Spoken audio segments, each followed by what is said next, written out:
Umabot na sa higit 24,000 individual, kabilang ang mahigit 2,000 menor de edad ang nasita sa pinaigting na pagpapatupad ng Safer Metro Manila Plan ng Department of the Interior and Local Government o DILG.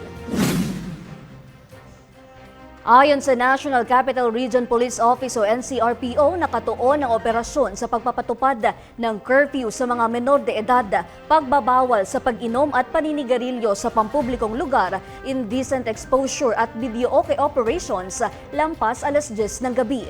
Sa datos, pinakamarami ang naitala sa Southern Police District na may higit 4,000 violators, habang sa Quezon City Police District ay umabot sa 437 ang nahuli. Mayroon ding mga naitalang paglabag sa Navotas, Valenzuela at Marikina, kabilang ang pag-inom sa kalsada, paglabas ng half-naked sa lansangan at paglabag sa curfew. Ayon kay NCRPO Chief Police Major General Anthony Aberin, magpapatuloy ang operasyon araw-araw hanggang sa masanay ang publiko sa pagsunod sa mga lokal na ordinansa. Dagdag niya, maaring magresulta sa mas mabigat na parusa ang paulit-ulit na paglabag, habang ang mga first-time offenders ay maaring mabigyan muna ng babala depende sa sitwasyon.